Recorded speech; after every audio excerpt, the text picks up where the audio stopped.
السلام علیکم ورحمۃ اللہ تعالی وبرکاتہ۔ الحمد للہ رب العالمین والعاقبۃ للمتقین والصلاة والسلام علی سید الانبیاء والمرسلین اما بعد فاعوذ باللہ من الشیطان الرجیم بسم اللہ الرحمن الرحیم۔ قال اللہ تبارک و تعالی فی القرآن المجید والفرقان الحمید انما یعمر مساجد اللہ من آمن باللہ والیوم الآخر واقام الصلاة وآتى الزکاة ولم یخش الا اللہ اولئک ان یکونوا من المہتدین۔ وقال النبی صلی اللہ تعالی علیہ وسلم من بنا للہ تعالی مسجدا بنا اللہ له بیتا فی الجنہ او کما قال النبی صلی اللہ تعالی علیہ وسلم۔ صدق اللہ مولانا العظیم وبلغنا رسولہ النبی الامین المتین المبین المعین المختار الکریم ونحن على ذلك لمن الشاہدین والشاکرین والحمد للہ رب العالمین۔ حضرات گرامی، آئیے کچھ معروضات پیش کرنے سے قبل ہم اور آپ مل کر انتہائی ادب و احترام کے ساتھ اپنی اور ساری کائنات کے مرکز عقیدت آقائے دو جہاں حضور رحمت عالم سرور کائنات جناب محمد الرسول اللہ روحی فداہ صلی اللہ تعالی علیہ وسلم کی بارگاہ پر انوار میں اپنے قلوب و اذہان کو منور و مجلہ و مصفہ و مزکہ کرنے کے لیے، اپنے سینے کو محبت رسول کا مدینہ بنانے کے لیے، غلامی مصطفیٰ کا ثبوت دیتے ہوئے مدینے کی طرف لو لگا کر گنبد خضرا کو نگاہوں میں سما کر بارگاہ رسول میں جھوم جھوم کر ہدیہ درود پیش کریں۔ پڑھے بآواز بلند اللہم صلی علی سیدنا وعلی آل سیدنا و نبینا مولانا محمد معدن الجود والکرم وآلہ الکرام ابنہ الکریم وبارک وسلم۔ رسول اور آل رسول پر ایک مرتبہ اور پڑھ لیں بآواز بلند اللہم صلی علی سیدنا وعلی آل سیدنا و نبینا مولانا محمد معدن الجود والکرم وآلہ الکرام ابنہ الکریم وبارک وسلم۔ حضرات گرامی، معمول اور دستور کے مطابق میں سب سے پہلے اللہ رب العالمین خدائے وحدہ لا شریک کی بارگاہ میں دعا گو ہوں کہ رب قدیر جل جلالہ اپنے پیارے حبیب دانائے غیوب صاحب لولاک صلی اللہ تعالی علیہ وسلم کے نالن پاک کے صدقے مجھ حق اور سچ بات کہنے اور آپ تمامی حضرات کو حق اور سچ بات سن کر اس پر عمل کرنے اور اسے عام کرنے کی توفیق عطا فرمائیں۔ حضرات گرامی، اس وقت اگر آپ پوری دنیا کا مطالعہ کریں اور پوری دنیا کا اگر آپ جائزہ لیں، پوری دنیا کا اگر آپ تجزیہ کریں تو آپ کو پتہ چلے گا کہ اس وقت پوری روئے زمین پر ہزاروں کی تعداد میں، لاکھوں کی تعداد میں، بلکہ کروڑوں اربوں کی تعداد میں اللہ کے گھر مساجد موجود ہیں، لیکن دنیا بھر کی تمام مساجد میں 3 مسجدیں ایسی ہیں جو ہر اعتبار سے افضل بھی ہیں اور اعلیٰ بھی ہیں۔ ایک مسجد ہے مسجد الحرام، اور ایک مسجد ہے مسجد الاقصی، اور ایک مسجد ہے مسجد النبوی صلی اللہ علیہ وسلم۔ ان 3 مساجد کو دنیا کے تمام مساجد سے ہر اعتبار سے افضلیت حاصل ہے، فوقیت حاصل ہے، اور یہ 3 مسجدیں دنیا بھر کی تمام مسجدوں سے افضل ترین مساجد کہلاتی ہیں۔ مسجد الحرام کے حوالے سے اس کی فضیلت کیا ہے، بچہ جانتا ہے کہ وہاں اگر کوئی ایک نیکی کرتا ہے تو اللہ تبارک و تعالیٰ اس کے بدلے میں اسے 1,00,000 نیکیوں کا ثواب عطا فرماتا ہے۔ مسجد النبوی صلی اللہ علیہ وسلم میرے نبی کی مسجد کے حوالے سے بھی غلامان مصطفیٰ اچھی طرح جانتے ہیں، وہاں اگر کوئی ایک نیکی کرتا ہے تو اللہ تبارک و تعالیٰ اس کے بدلے میں اسے 50,000 نیکیوں کا ثواب عطا فرماتا ہے۔ آج بالخصوص میں انشاءاللہ العزیز قرآن اور احادیث روایات کی روشنی میں المسجد الاقصی، جس کا ذکر قرآن میں بھی ہے، احادیث میں بھی ہے اور اقوال صحابہ میں بھی موجود ہے، اس کی فضیلت اور اس کی تاریخ آپ کے سماعتوں کے حوالے کرنے کی کوشش کروں گا، اس امید پر کہ آپ حضرات میری کلمات کو توجہ کے ساتھ اپنی تختہ دل پر محفوظ کریں گے اور اس مسجد کی آزادی کے لیے ہمیشہ اپنے دعاؤں میں اس مسجد کو یاد کرنے کی بھرپور کوشش بھی کریں گے۔ حضرات گرامی، مسجد چاہے جو بھی ہو، چاہے مستان صوفہ کی مسجد ہو یا سید فتح شاہ درگاہ کی مسجد ہو یا دنیا کی کوئی بھی مسجد ہو، ہر ایک کی فضیلت اپنی جگہ مسلم ہے۔ اللہ کے رسول سرور کائنات جناب محمد الرسول اللہ صلی اللہ تعالی علیہ وسلم نے اپنے غلاموں سے فرمایا، میرے غلاموں، دنیا میں جب تم کبھی جنت سے گزرا کرو تو کچھ کھا لیا کرو۔ دنیا میں جب کبھی تم جنت سے گزرو تو کچھ کھا لیا کرو۔ اللہ کے رسول صلی اللہ علیہ وسلم کی بارگاہ میں صحابہ نے عرض کیا، میرے آقا، دنیا میں جنت کہاں ہے؟ اللہ کے نبی صلی اللہ علیہ وسلم نے ارشاد فرمایا، یہ جو مساجد ہیں، اللہ کے جو گھر ہیں، مسجدیں ہیں، یہ جنت ہی تو ہے۔ جب ان سے گزرو تو 2 رکعت نماز پڑھ لیا کرو، 2 سجدے کر لیا کرو۔ گویا کہ مسجد میں 2 رکعت نماز پڑھنا، 2 سجدے کر لینا، یہ جنت کا پھل کھانے کے مترادف ہے۔ تو دنیا میں سب سے بہترین جگہ جو ہے وہ مساجد ہے، اللہ کے گھر ہیں۔ لیکن اللہ تبارک و تعالیٰ نے مسجد الحرام کو، مسجد النبوی کو اور مسجد اقصیٰ کو وہ فضیلت عطا فرمائی ہے کہ قرآن مقدس میں بھی اللہ تبارک و تعالیٰ نے مسجد الحرام کا بھی ذکر فرمایا اور مسجد الاقصیٰ کا بھی ذکر فرمایا۔ چنانچہ پارہ نمبر 15 سورہ بنی اسرائیل آیت نمبر 1 میں اللہ رب العالمین ارشاد فرماتا ہے، سبحان الذی اسری بعبدہ لیلا من المسجد الحرام الی المسجد الاقصیٰ الذی بارکنا حولہ لنوریہ من آیاتنا انہ هو السمیع البصیر۔ پارہ نمبر 15 سورہ بنی اسرائیل آیت نمبر 1۔ اللہ ارشاد فرماتے ہیں، پاک ہے وہ ذات جو اپنے بندے خاص کو راتوں رات لے گئی یا سیر کرائی مسجد حرام سے مسجد اقصیٰ تک۔ اور پھر مسجد اقصیٰ کے بارے میں آگے رب قدیر جل جلالہ قرآن مقدس کے اندر واضح لفظوں میں ارشاد فرماتا ہے، الذی بارکنا حولہ لنوریہ من آیاتنا۔ میرے بندو، مسجد اقصیٰ وہ ہے کہ اس کے ارد و گرد، اس کے قرب و جوار میں ہم نے بے شمار برکتیں رکھی ہیں، بے شمار۔ مسجد اقصیٰ تو خود ایک برکت کی جگہ ہے، مسجد اقصیٰ تو خود ایک فضیلت کی جگہ ہے، لیکن قرآن میں اللہ ارشاد فرماتا ہے کہ اس کی برکت سے اس کے ارد و گرد، اس کے قرب و جوار میں بھی ہم نے بے شمار برکتیں رکھی ہے۔ اب مفسرین کرام فرماتے ہیں، اللہ تبارک و تعالیٰ نے مسجد اقصیٰ کو شرف عطا فرمانے کے ساتھ ساتھ، فضیلت عطا فرمانے کے ساتھ ساتھ، اس کے ارد اور گرد قرب و جوار میں دینی فائدے بھی رکھے ہیں اور دنیاوی فائدے بھی رکھے ہیں۔ اب سوال یہ پیدا ہوا کہ مسجد اقصیٰ کے ارد گرد دنیاوی فائدے کیا ہیں اور دینی فائدے کیا ہیں؟ تو دنیاوی فائدے یہ ہیں کہ مسجد اقصیٰ کے ارد و گرد قرب و جوار میں بے شمار نہریں موجود ہیں، درخت موجود ہیں، میوے موجود ہیں، پھل موجود ہیں، جس سے دنیا فائدہ اٹھاتی ہے۔ یہ دنیاوی فائدے ہیں۔ نہر سے لوگ فائدہ اٹھاتے ہیں، درختوں سے لوگ فائدہ اٹھاتے ہیں، میوے اور پھلوں اور پھولوں سے لوگ فائدہ اٹھاتے ہیں۔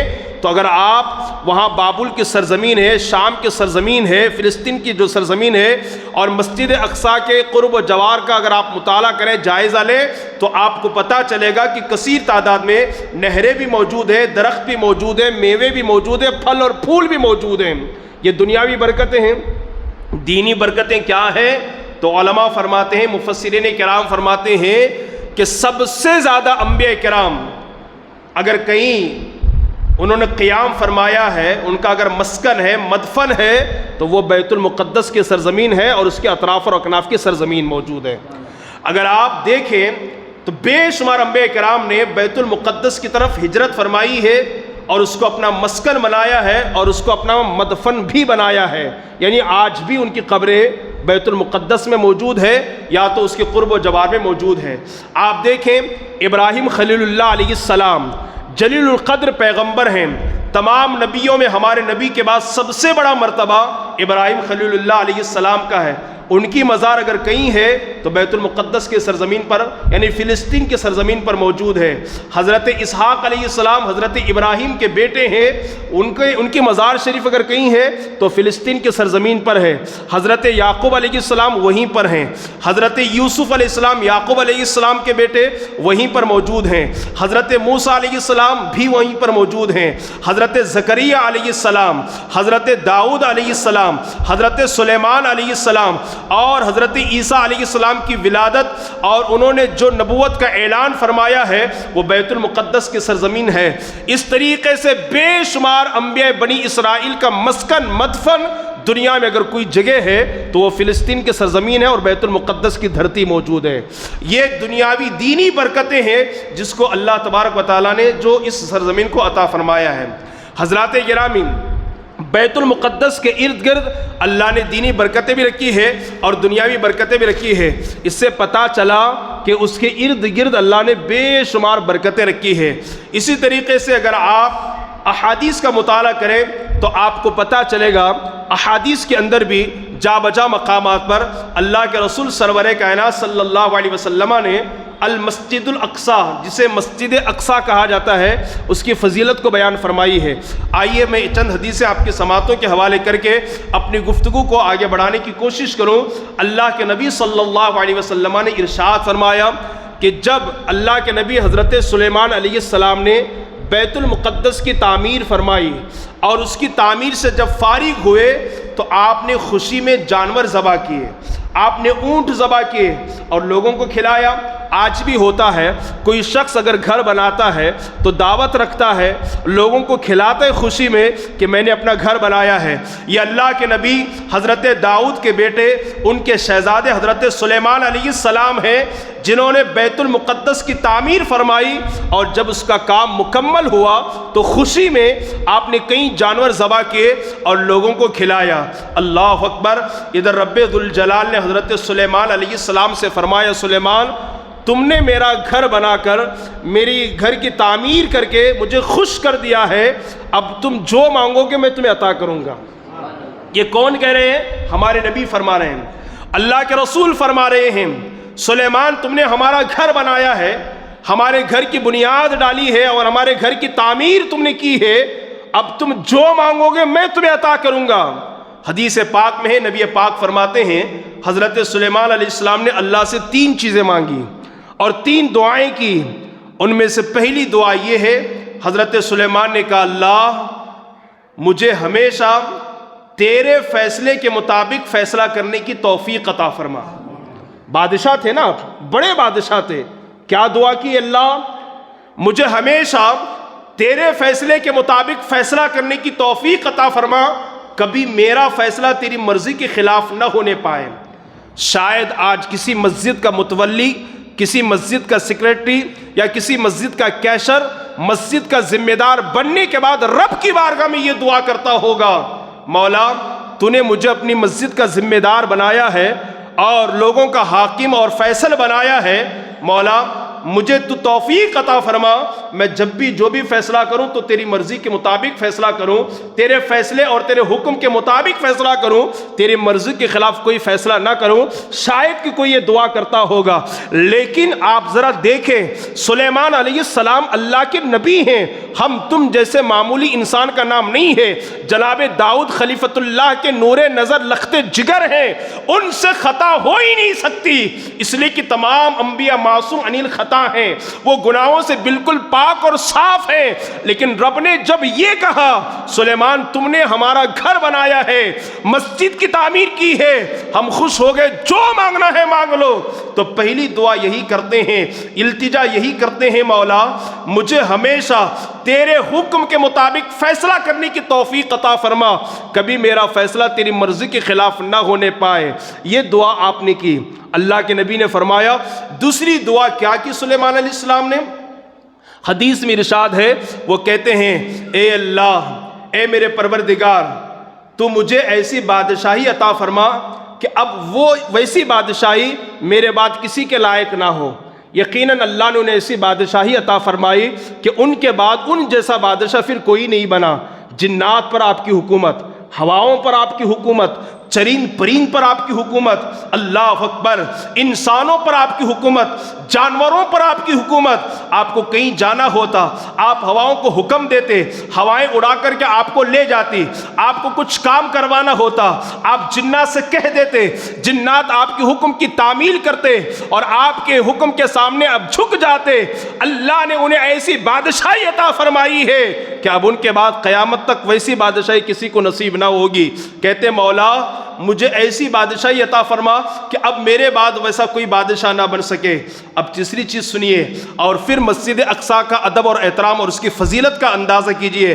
تیسری دعا جو حضرت سلیمان نے کی ہے وہ یہ، اللہ میں نے تیری توفیق سے، تیرے فضل و کرم سے اس مسجد کو بنایا ہے، تعمیر کی ہے. میرے مولا میری دعا التجا تیری بارگاہ میں یہ ہے، اللہ جو بھی اس مسجد میں نماز پڑھنے کی نیت سے آئے اس کا کوئی دنیاوی مقصد نہ ہو، کوئی کاروبار کا مقصد نہ ہو، بزنس کے غرض سے وہ نہ آئے، صرف میں تیرے اس گھر میں اس مسجد میں نماز پڑھنے کی نیت سے آئے اور وہ صرف 2 رکعت نماز پڑھ لے، مولا تو اسے گناہوں سے بالکل پاک و صاف فرما دینا، پاک اور صاف کر دینا. یہ 3 دعائیں حضرت سلیمان علیہ السلام نے اللہ سے مانگی تھی. اب سنی حدیث میں نبی نے کیا فرمایا. نبی نے فرمایا سلیمان علیہ السلام نے اللہ کے کہنے پر 3 چیزیں مانگی، 3 دعائیں کی. 2 دعائیں تو ان کی مقبول ہو گئی. کیا؟ اللہ تبارک و تعالیٰ کے فیصلے کے مطابق ہمیشہ فیصلہ فرماتے رہے اور اللہ نے انہیں ایسی بادشاہت عطا فرمائی کہ اب ان کے بعد ان کی طرح کوئی بادشاہ نہیں ہوگا. اب نبی فرماتے ہیں کہ مجھے میرے رب کی ذات پہ بھروسہ ہے، یقین کامل ہے اور میری امید اور دعا ہے کہ جو بندہ مومن مسجد اقصیٰ میں 2 رکعت نماز پڑھے گا اللہ اسے گناہوں سے پاک و صاف فرما دے گا. بڑے خوش نصیب ہیں وہ لوگ جو مسجد اقصیٰ میں جنہیں اللہ تعالیٰ اپنے گھر کا مہمان بناتا ہے. یہ مسجد اقصیٰ کی فضیلت ہے. اگر کوئی 2 رکعت نماز پڑھ لے اور نماز پڑھنے کی نیت سے جائے، کوئی اور دنیاوی مقصد نہ ہو، اللہ اسے بالکل گناہوں سے پاک اور صاف فرما دیتا ہے. اسی طریقے سے مسجد اقصیٰ کی بے شمار فضیلتیں ہیں. اللہ تبارک و تعالی ہمیں اس کی فضیلتوں سے مالا مال فرمائے اور وہاں کے حاضری اللہ ہم سب کو توفیق عطا فرمائے. اور آپ دیکھیں مسجد اقصیٰ کی فضیلت کیا ہے. مسجد اقصیٰ وہ ہے جہاں پر ہزاروں انبیاء کرام مدفن ہیں، جہاں ہزاروں انبیاء کرام کی مزارات موجود ہیں. مسجد اقصیٰ وہ مسجد ہے جہاں ہمیشہ اللہ کی رحمت کی جھما جم بارش ہوتی ہے. مسجد اقصیٰ وہ مسجد ہے جہاں آدم صفی اللہ علیہ السلام، داؤد خلیفۃ اللہ علیہ السلام اور سلیمان علیہ السلام جیسے جلیل القدر پیغمبروں نے اس مسجد کی تعمیر فرمائی ہے. مسجد اقصیٰ وہ مسجد ہے جس کے قرب و جوار میں اللہ نے بے پناہ برکتیں رکھی ہے. مسجد اقصیٰ وہ مسجد ہے جہاں نماز پڑھنے سے انسان گناہوں سے پاک اور صاف ہو جاتا ہے. ہاں مسجد اقصیٰ وہ مسجد ہے جہاں معراج کی رات میرے نبی نے آدم علیہ السلام سے لے کر عیسیٰ پیغمبر تک آنے والے تمام نبیوں کی امامت فرما کر کے امام الانبیاء کا خطاب پایا ہے. مسجد اقصیٰ وہ مسجد ہے جہاں پر میرے نبی نے وہاں سے آسمانوں اور بلندیوں کا سفر شروع فرمایا ہے. مسجد اقصیٰ کی فضیلت کا اندازہ اس بات سے بھی لگایا جا سکتا ہے کہ اس پوری روئے زمین پر، اس پوری کرۂ ارض پر، اس پوری دنیا میں دوسرے نمبر پر مسجد بننے کا شرف اگر کسی کو ملا ہے وہ مسجد اقصیٰ کو ملا ہے. حدیث پاک میں آتا ہے ایک مرتبہ صحابہ کرام نے حضور کی بارگاہ میں آ کر عرض کیا، یا رسول اللہ دنیا میں سب سے پہلے کون سی مسجد بنائی گئی ہے؟ اللہ کے نبی نے فرمایا المسجد الحرام. مسجد حرام دنیا میں سب سے پہلے بنائی گئی ہے، اس کی بنیاد سب سے پہلے ڈالی گئی ہے. پھر صحابہ نے عرض کیا، یا رسول اللہ مسجد الحرام کے بعد کون سی مسجد تعمیر کی گئی ہے، کون سی مسجد بنائی گئی ہے؟ اللہ کے نبی صلی اللہ علیہ وسلم نے فرمایا مسجد الحرام کے بعد دنیا میں دوسرے نمبر پر جو سب سے پہلی مسجد بنائی گئی ہے وہ مسجد الاقصیٰ ہے. مسجد الاقصیٰ ہے جسے مسجد اقصیٰ ہم کہتے ہیں. پھر صحابہ نے عرض کیا، یا رسول اللہ مسجد الحرام اور مسجد الاقصیٰ میں کتنا فاصلہ ہے، کتنا عرصہ ہے، کتنے سالوں کے بعد مسجد اقصیٰ کی بنیاد ڈالی گئی؟ تو نبی پاک صلی اللہ علیہ وسلم نے فرمایا مسجد الحرام کے تعمیر کے 40 سال کے بعد مسجد الاقصیٰ کی بنیاد ڈالی گئی ہے. 40 سال کے بعد. تو مسجد الاقصیٰ وہ مسجد ہے جسے پوری دنیا میں دوسری مسجد ہونے کا شرف اللہ نے عطا فرمایا. یہ اس کی فضیلت ہے. اور پھر اس کے بعد نبی پاک صلی اللہ علیہ وسلم نے یہ بھی فرمایا اب جب میں آ گیا ہوں تو اللہ نے پوری روئے زمین کو مسجد اور سجدہ گاہ بنا دیا ہے، اب تم جہاں چاہو نماز پڑھ سکتے ہو اور سجدہ کر سکتے ہو. ٹھیک ہے، یہ مسجد ہے جس کو اللہ نے جو شرف عطا فرمایا ہے. اب آئیے میں ذرا آپ کو بتاؤں اس کی تاریخ، اس کی بنیاد کب اور کس نے ڈالی ہے. تو تاریخ میں یہ ملتا ہے کہ سب سے پہلے حضرت سیدنا آدم علیہ نبینا علیہ الصلوۃ والسلام نے اس مسجد کی بنیاد ڈالی، مسجد اقصیٰ کی، یا ان کی اولاد نے اس کی بنیاد ڈالی.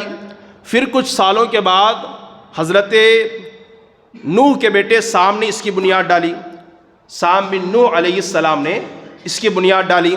پھر دور گزرتا گیا. اگر میں تفصیل میں جا کر آپ کو بتاؤں تو وقت کافی نکل جائے گا، آپ اختصار کے ساتھ سماعت فرما لیں.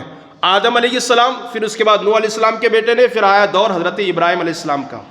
حضرت ابراہیم علیہ السلام کو 2 بیویاں تھیں، ایک کا نام ہاجرہ اور ایک کا نام سارہ، اور ان دونوں سے کل 8 بیٹے تھے.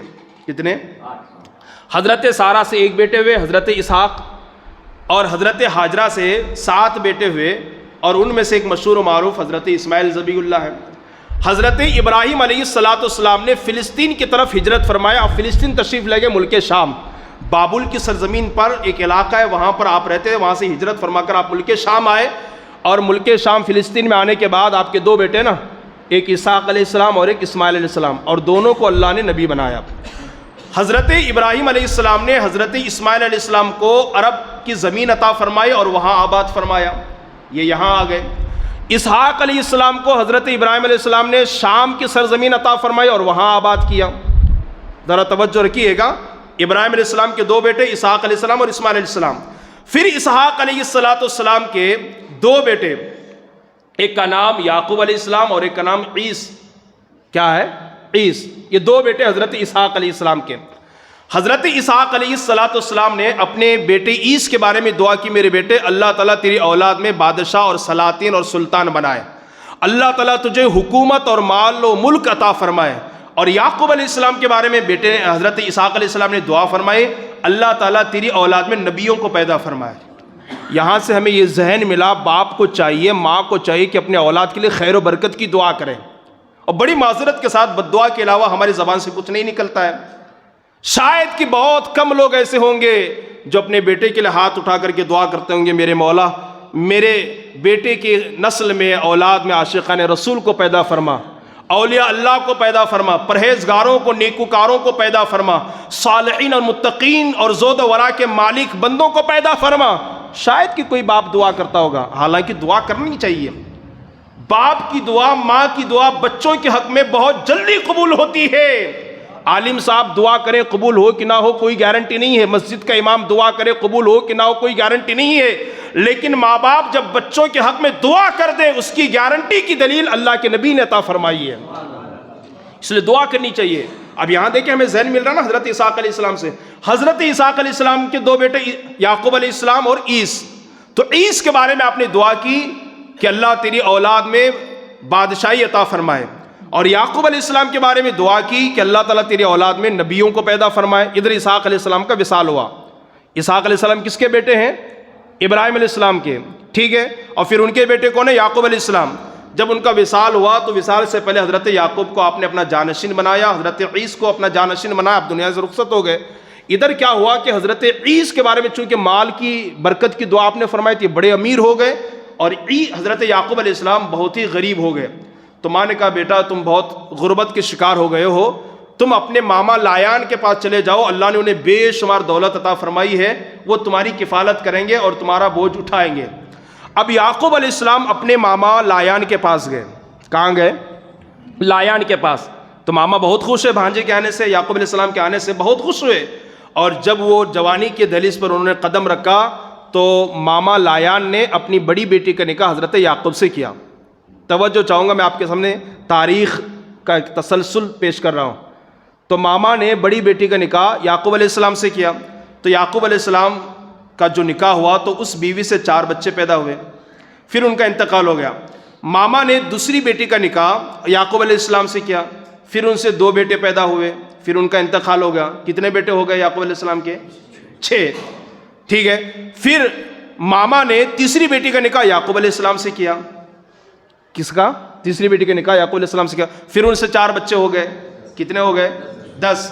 اور یہاں حال کیا ہے, ایک کو دے دے اور انتقال کر جائے نا, منوس آدمی ہے, پھر دوسرے کو دیں گے تو پھر وہ بھی انتقال کر جائے گی. یہ ہماری سوچ بنی ہوئی ہے. موت اللہ کے دست قدرت میں ہے, وہ جب چاہے جس کی روح کو قبض کرنا چاہے فرشتے کو حکم دیتا ہے تو فرشتہ روح قبض کرتا ہے. 3 بیویاں ہو گئی, اور جب 10 ان سے 4 بچے ہوئے تو تیسری بیوی کا انتقال ہوا, تو ماما نے اپنی چوتھی بیٹی کا نکاح یعقوب علیہ السلام سے کیا. پھر ان سے 2 بیٹے پیدا ہوئے, ایک یوسف علیہ السلام اور ایک بنیامین, 2 بیٹے.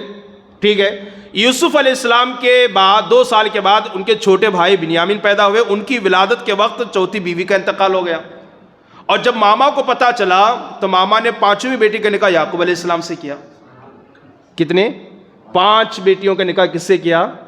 شاید یہ دنیا کا پہلا سسر ہوگا جس نے اپنے داماد کو پے در پہ 5 بیٹیاں دیا ہے. ٹھیک ہے, 5 بیٹیوں کا نکاح داؤد حضرت یعقوب علیہ السلام سے کیا, اور ان سے کل 12 اولاد ہو گئی. کتنی اولاد ہوئی؟ 12 اولاد ہوئی. یعقوب علیہ السلام کے بیٹے یوسف علیہ السلام, اور پھر یہ کہ ایسے ہی بڑھتا رہا, زمانہ گزرتا رہا. انہی کی اولاد میں موسیٰ علیہ السلام آئے. کون آئے؟ یعقوب علیہ السلام کی اولاد میں کون آئے؟ موسیٰ علیہ السلام. اس کو یاد رکھیے, ابراہیم علیہ السلام کے 2 بیٹے اسماعیل علیہ السلام, اسحاق علیہ السلام.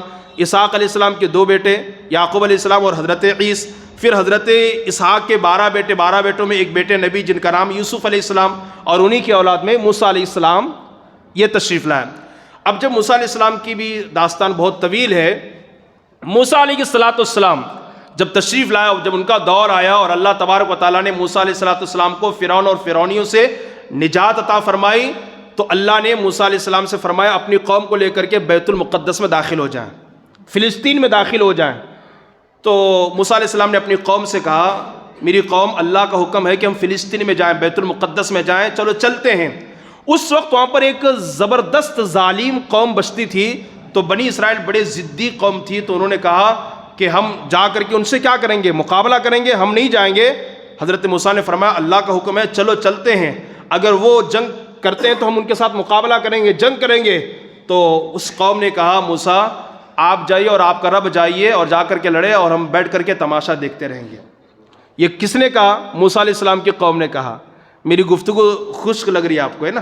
آپ چاہتے ہیں کہ میں چیخ چلا کر کے زوردار بیان کروں, تو اس کو سنیے. ایک تاریخ کا تسلسل میں آپ کے سامنے پیش کر رہا ہوں. موسیٰ علیہ السلام کی قوم نے کہا آپ جاؤ اور آپ کا خدا جائے, لڑے, ہم بیٹھ کر کے دیکھیں گے. یہ موسیٰ کی قوم ہے, لیکن آئیے بارگاہ مصطفیٰ میں, غلام رسول کی بارگاہ میں آئیے.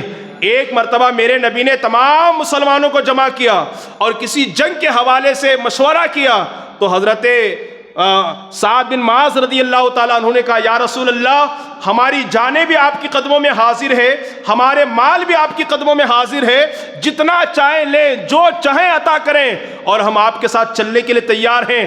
بلکہ یا رسول اللہ, اگر آپ ہمیں سمندروں اور دریاؤں میں کودنے کے لیے کہیں گے, گھسنے کے لیے کہیں گے, تو ہم آنکھ بند کر کے دریاؤں میں, سمندروں میں گھس جائیں گے.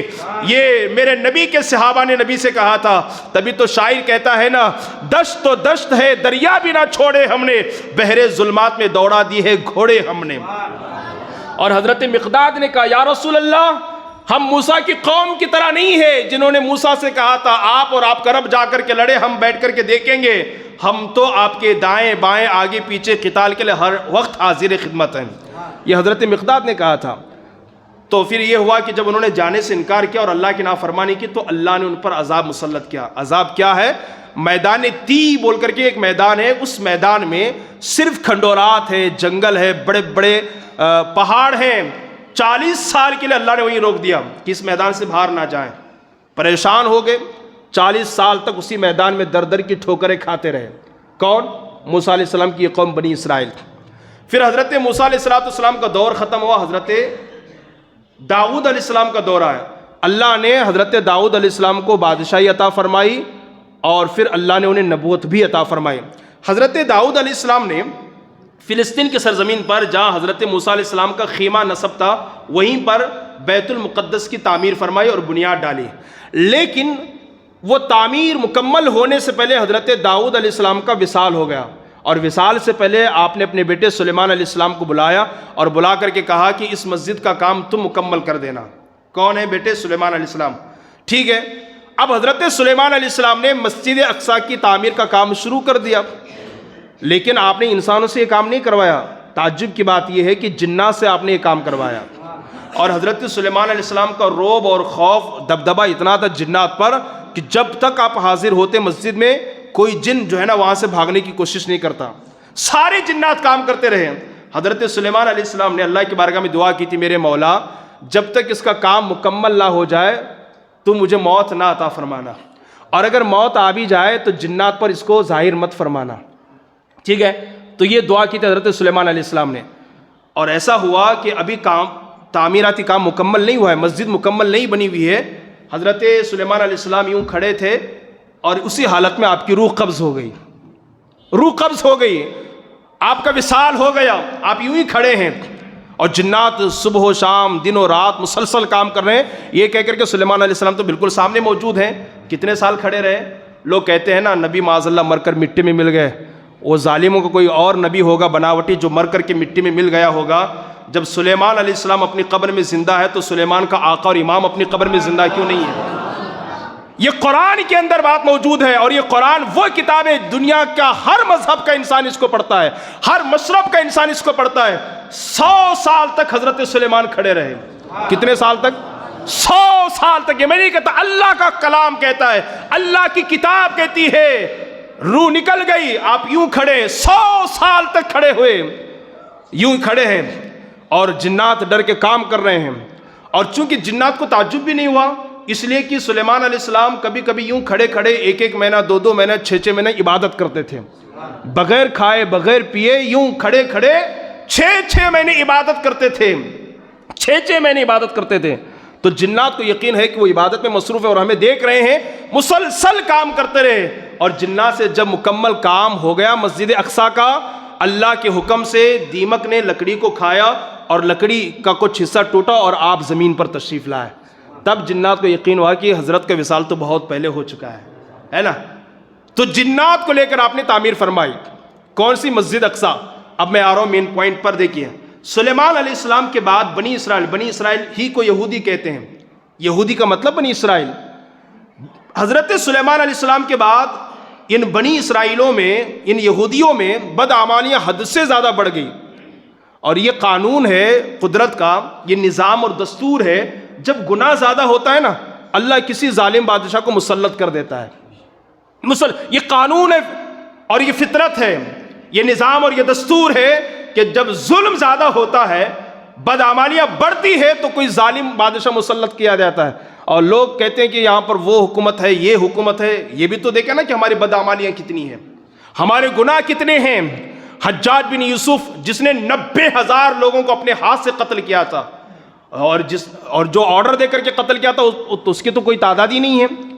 کئی لوگوں کو اس نے قتل کیا تھا. حجاج بن یوسف, یہ قرآن پر جو زیر زبر جو لگے ہوئے نا, جو نقطے لگے ہوئے نا, یہ اسی نے تو لگائے. حجاج بن یوسف نے, بڑا ظالم جابر بادشاہ حجاج بن یوسف. تو اس سے کسی نے کہا تھا, کسی بزرگ نے, تو نے دور فاروقی کو دیکھا ہے, ان کی خلافت کے دور کو تو نے دیکھا ہے اور پڑھا ہے, وہ بڑے انصاف اور تھے. فاروق اعظم جیسا انصاف کیوں نہیں کرتا ہے, لوگوں پر مہربانیاں کیوں نہیں کرتا ہے.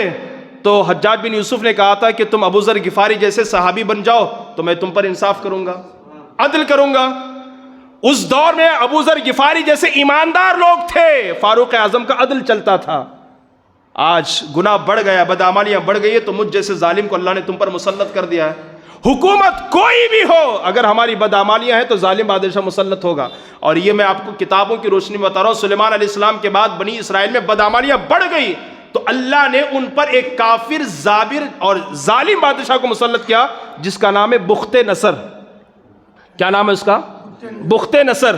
اس ظالم نے فلسطین بیت المقدس پر حملہ کیا, 1 لاکھ یہودیوں کو قتل کیا, 1 لاکھ یہودیوں کو غلام اور لونڈی بنا لیا, قیدی بنا لیا, 1 لاکھ یہودیوں کو اطراف اور اکناف میں پھیلا دیا, اور تورات کی مقدس تختیوں کو جلا دیا. اللہ کے مقدس ترین گھر مسجد اقصیٰ کو, بیت المقدس یا بیت المقدس کو توڑ پھوڑ کر کے مسمار کر دیا اور زمین کے برابر کر دیا. اس نے, کس نے؟ بخت نصر. یہ بنی اسرائیل کے بدعمالیوں کا نتیجہ دیکھیں. تورات کی تختیاں جل گئی, مسجد زمین پر آ گئی, مسمار ہو گئی, زمین کے برابر ہو گئی. اور اسی طریقے سے پھر کیا ہوا, 100 سال تک مسجد اقصیٰ ویران رہا, مسجد اقصیٰ میں نماز نہ ہوئی. 100 سال کے بعد ملک فارس کے بادشاہوں میں سے ایک بادشاہ گزر وہاں سے ہوا تو اس نے تو دیکھا باغات تو بہت اچھے ہیں، یہ زمین تو بہت اچھی ہے، تو پھر اطراف اور اکناف میں جو یہودی پھیلے ہوئے تھے لا کر کے دوبارہ اس نے آباد کر دیا، پھر آباد کیا، اور پھر دور چلتا گیا. پھر اس کے بعد کیا ہوا، حضرت عیسیٰ علیہ السلام کی ولادت ہوئی اور عیسیٰ علیہ السلام نے وہیں پر اپنی نبوت کا اعلان فرمایا. کہاں پر؟ بیت المقدس کی سرزمین پر. پھر اس کے بعد دور چلتا گیا، یہاں پر یہودیوں کا قبضہ تھا، عیسائیوں کا قبضہ تھا. پھر اس کے بعد میرے نبی کا دور آیا. میرے نبی پاک صلی اللہ علیہ وسلم کے زمانے میں خود میرے آقا نے 16 یا 17 مہینے تک بیت المقدس کی طرف منہ کر کے نماز پڑھا. 16 یا 17 مہینے تک بیت المقدس کی طرف منہ کر کے نبی نماز پڑھتے رہے. لیکن یہودی تانا دیتے اور یہ کہتے، یہ دیکھو کیسے نبی ہیں، آخری نبی ہونے کا دعویٰ کرتے ہیں اور ہمارے قبلے کے محتاج ہیں. ایک بات یاد رکھیں نا، حضرت آدم سے لے کر کے موسیٰ علیہ السلام تک جتنے پیغمبر آئے سب کا قبلہ کعبہ تھا. ٹھیک ہے، آدم علیہ السلام سے لے کر کے موسیٰ علیہ السلام تک جتنے انبیاء آئے ان سب کا کعبہ تھا. موسیٰ علیہ السلام سے لے کر کے عیسیٰ علیہ السلام تک جتنے انبیاء آئے بہت آئے، بلکہ حضرت موسیٰ اور حضرت عیسیٰ کے درمیان 70,000 سے زیادہ انبیاء آئے. ان سب کا قبلہ بیت المقدس تھا، اور خود ہمارے نبی کا قبلہ بھی شروع میں 16 یا 17 مہینے تک بیت المقدس قبلہ تھا. تو یہودیوں نے تانا مارنا شروع کیا، یہ دیکھو آخری نبی ہونے کا دعویٰ کرتے اور ہمارے قبلے کے محتاج ہے، ہمارے قبلے کی طرف منہ کر کے موسیٰ کے قبلے کی طرف، عیسیٰ کے قبلے کی طرف منہ کر کے نماز پڑھتے ہیں. تو اسی حضرت میں کہ قبلہ بدل جائے، حضور بار بار آسمان کی طرف سر اٹھا کر کے دیکھتے تھے، ہے نا. تو بار بار حضور کا آسمان کی طرف دیکھنے کا یہ انداز اور یہ ادا اللہ کو اتنی پسند آئے، اللہ نے فرمایا قرآن میں، قد نرا تقلب وجهك فی السماء، محبوب آپ کا بار بار دیکھنا ہم دیکھ رہے ہیں، اور اسی نماز کی حالت میں آپ جس طرف اپنا چہرہ کریں گے آج سے وہی آپ کا قبلہ ہوگا. اور نماز ہی کی حالت میں سرکار اس قبلے سے اس قبلے کی طرف پھر گئے. اور آج بھی مدینہ میں وہ مسجد موجود ہے جسے مسجد قبلتین کہتے ہیں، 2 قبلوں والے مسجد، ایک قبلہ اس طرف ہے اور ایک قبلہ اس طرف ہے نا. اسی لیے کسی نے کیا خوب کہا ہے، خدا کی رضا چاہتے دو عالم اور خدا چاہتا ہے رضا محمد صلی اللہ علیہ وسلم. ان کی چاہت پر اللہ نے قبلے کو بدل دیا.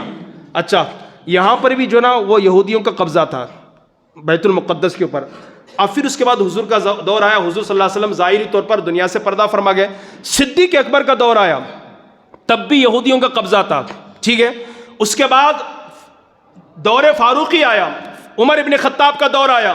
اب حضرت عمر ابن خطاب کے دور میں بیت المقدس کو آپ نے فتح فرمایا. اگر کیسے فتح آپ نے فرمایا اس کو میں تفصیل سے بیان کروں تو کافی وقت چلا جائے گا. اتنا یاد رکھیں، عہد فاروقی میں فاروق اعظم کے دور میں فاروق اعظم نے بیت المقدس فلسطین کو فتح فرمایا اور ان عیسائیوں، نصرانیوں اور یہودیوں سے آزاد فرمایا. اور ان کے بعد 400 سال تک بیت المقدس پر مسلمانوں کی حکومت رہی. کتنے سال تک؟ 400 سال تک فاروق اعظم نے فتح کیا اس قلعے کو اور بیت المقدس کو آزاد کیا، اور 400 سال تک حکومت رہی مسلمانوں کی. اب پھر 400 سال کے بعد مسلمانوں کے آپس میں انتشار اور اختلافات کی وجہ سے پھر کیا ہوا کہ نصرانیوں اور عیسائیوں اور یہودیوں کا قبضہ ہو گیا. 400 سال کے بعد جب اختلاف ہوا، سب کو اپنی اپنی کرسی کی، دولت کی، زمین جائیداد کی فکر ہوئی اور مسلمان ایک دوسرے کے پیچھے پڑ گئے، جس کی وجہ سے ان کے آپسی اختلاف اور انتشار کی وجہ سے آج بھی آپ دیکھیں ہمارے اندر اتنا اختلاف، اتنا انتشار ہے، اللہ اکبر، اس کو ہم لفظوں میں نہیں بیان کر سکتے. اور یہ اختلاف اور انتشار کا نتیجہ ہے کہ ہم ہر جگہ مارے جا رہے ہیں، ہر جگہ تباہ ہو رہے ہیں، برباد ہو رہے ہیں. آج بھی ہمارے جو 57 ممالک ہیں، اسلامی ممالک ہیں، ان میں بھی کوئی اتحاد نہیں ہے. یہ تو بہت بڑی بات ہو گئی، محلے میں اتحاد نہیں ہو پاتا ہے، گھر میں اتحاد نہیں ہو پاتا ہے، چھوٹے کی بڑے سے نہیں، بڑے کی چھوٹے سے نہیں جمتی ہے، گھر میں اتحاد نہیں ہو پاتا ہے. حالانکہ لوگوں کو سمجھنا چاہیے، حضور حافظ ملت کا یہ فرمان یاد رکھنا چاہیے کہ سرکار جلالۃ العلم حضور حافظ ملت نے فرمایا تھا، اتحاد زندگی اور اختلاف موت ہے. محلے کے اندر اگر اختلاف ہو تو محلے کی موت ہے، شہر کے اندر اگر اختلاف ہو تو شہر کی موت ہے، صوبے کے اندر اگر اختلاف ہو تو صوبے کی موت ہے، ملک کے اندر اگر اختلاف ہو تو ملک کی موت ہے، اور اگر گھر کے اندر اختلاف ہو تو گھر کی موت ہے. لیکن گھر کے اندر اگر اتحاد ہو تو گھر کی زندگی ہے. محلے اور ملک کے اندر اگر اتحاد ہے تو محلہ اور ملک کی یہ زندگی ہے. ہمیں اور آپ کو اللہ تعالیٰ اتحاد اور اتفاق کے ساتھ زندگی گزارنے کی توفیق عطا فرمائے. 400 سال تک مسلمانوں کی حکومت رہی. آپسی اختلاف اور انتشار کی وجہ سے پھر یہودیوں اور نصرانیوں کا قبضہ ہو گیا. پھر ایک دور آیا، ایک عظیم الشان اسلامی سپہ سالار جن کو پوری دنیا سلطان صلاح الدین ایوبی کے نام سے جانتی ہے. سلطان صلاح الدین ایوبی نے بڑی کوشش کی ہے، بلکہ اگر آپ گوگل میں جا کر کے بھی سرچ کریں گے نا، سلطان صلاح الدین ایوبی کے پاس صرف 12,000 کا لشکر تھا، اور مقابلے میں یہود و نصار 4 لاکھ افراد پر مشتمل تھا. 4 لاکھ افراد. اور یہ تاریخ لکھنے والوں نے لکھا ہے شاید یہ پہلا معرکہ ہوگا کہ 4 لاکھ کا مقابلہ کرنے کے لیے صرف 12,000 کا لشکر جرار گیا ہو. اور پھر آپ نے دن رات محنت کی، سلطان صلاح الدین ایوبی نے پوری محنت لگا دی اس کے پیچھے، اور پھر آپ نے بیت المقدس کو ان یہودیوں کے چنگل سے آزاد فرمایا. پھر مسلمانوں کی حکومت رہی کتنے سال تک؟ 700 سال تک. 700 سال تک مسلمانوں کی حکومت رہی. پھر یہ امریکہ کی جو ناجائز اولاد ہے جسے اسرائیل کہتے ہیں، ہے نا، اسے امریکہ کی پشت پناہی اور دیگر ممالک کی طاقت ملی، جس کی وجہ سے پھر تب سے لے کر کے 700 سال کے بعد سے لے کر کے اب تک اس فلسطین میں اور بیت المقدس پر انہی یہودیوں کا قبضہ ہے. اسرائیل یہودیوں کا قبضہ ہے آج تک، اور یہ وہاں کے بے قصور مسلمانوں کا خون پانی کی طرح بہا رہے ہیں. کئی بچوں کو انہوں نے قتل کیا، کئی بچوں کو انہوں نے شہید کیا، اور نماز کی حالت میں مارا، اور گھر سے بے گھر کیا. اللہ اکبر کبیرہ. آج بھی ظلم و بربریت اگر سب سے زیادہ کہیں ہو رہی ہے ہمارے مطالعے کے مطابق اسرائیل ہے، جو فلسطینی مسلمانوں پر کر رہا ہے. لیکن میں آپ کو بتاؤں کہ یہ کتنے بدترین لوگ ہیں. اس کے باوجود بھی آج لوگ اسرائیل کے ساتھ ہیں کچھ لوگ. بلکہ افسوس اور تعجب کی بات یہ ہے 50 سال یا 90 سال یا 70 سال سے برابر اسرائیل فلسطین پر حملہ کر رہا ہے، برابر وہاں کے لوگوں کو مار رہا ہے. کسی نے آج تک اسے آتنکواد نہیں کہا، کسی نے آج تک اسے دہشت گرد نہیں کہا. اب جب حماس یا فلسطین کے لوگ اپنا بچاؤ کر رہے ہیں، اپنا دفاع کر رہے ہیں، تو لوگ آتنکواد کہہ رہے ہیں. آتنکیوں نے اتنے بم برسائے، اتنی گولیاں برسائی، اتنا نقصان کیا، سب کی زبان پر یہ ہے. اور پھر بڑی معذرت کے ساتھ ہمارے اس ہندوستان کے بڑی بڑی کرسیوں پر بیٹھے ہوئے بڑے بڑے لوگ اپنے بڑوں کی روایات کے خلاف جا کر، آپ جواہر لال نہرو سے لے کر کے اب تک یہاں تک کہ اٹل بہار واجپئی تک کے، اگر ان سب کی ہسٹری آپ پڑھیں گے، سب نے فلسطین کا ساتھ دیا ہے، اور سب نے یہ کہا کہ ہم فلسطین کے ساتھ ہیں. مگر آج کا ایک شخص کہتا ہے نا کہ ہمارا تعاون اسرائیل کے ساتھ ہے. کسی نے اسے آتنکواد نہیں کہا. اسرائیل کو 50 70 90 سال سے مسلسل خون بہا رہا ہے. اور یہ کتنے بدترین لوگ ہیں جو لوگ اسرائیل کی تعریف کرتے ہیں یا حمایت کی بات کرتے ہیں یا اس کے ساتھ کھڑے ہونے کی بات کرتے ہیں یا اس کی چیزوں کو استعمال کرنے کی بات کرتے ہیں یا اس کے کپڑوں یا اس کے کردار یا اس کے کیریکٹر کو اپنانے کی بات کرتے ہیں. ذرا میں 10 منٹ میں آپ کو بتا دوں کہ یہ کتنے بدترین لوگ ہیں. اور کوئی بات میں اپنی طرف سے نہیں، اللہ کے کلام کی روشنی میں عرض کروں گا. سنیے یہ کتنے بدترین لوگ ہیں، کتنے بدترین لوگ ہیں. یہود اور نصارہ، ان کی جب آپس میں ان کا جب جھگڑا ہوتا تھا تو یہ آ کر کہتے یہود کچھ نہیں ہے، موسیٰ علیہ السلام کچھ نہیں ہے، تورات من گھڑی کتاب ہے، کچھ نہیں ہے. اور نصرانی کہتے تھے، یہ یہود کہتے تھے عیسیٰ علیہ السلام تو پیغمبر ہی نہیں ہے، انجیل تو اللہ کی کتاب ہی نہیں ہے، اور نصرانی تو کوئی مذہب ہی نہیں ہے. سنیے، ایک مرتبہ نجران کی عیسائی حضور کی بارگاہ میں آئے مدینہ منورہ میں، تو مدینے کے یہود بھی ان عیسائیوں کو دیکھنے کے لیے آ گئے. آپس میں اختلاف ہوا، دونوں نے ایک دوسرے کے مذہب پر کیچڑ اچالا، اور انہوں نے ان کا انکار کیا، انہوں نے ان کا انکار کیا، انہوں نے ان کو برا کہا، انہوں نے ان کو برا کہا. اللہ خود کہتا ہے وقالت اليهود ليست النصارى على شيء وقالت النصارى ليست اليهود على شيء وهم يتلون الكتاب كذلك قال الذين لا يعلمون مثل قولهم فالله يحكم بينهم يوم القيامة فيما كانوا فيه يختلفون. اللہ کہتا ہے یہودیوں نے کہا عیسائی کسی شے پر نہیں ہے، عیسائیوں نے کہا یہودی کسی شے پر نہیں ہے، اور یہ دونوں کتاب پڑھتے ہیں. یہود تورات پڑھتے ہیں اور عیسائی انجیل پڑھتے ہیں.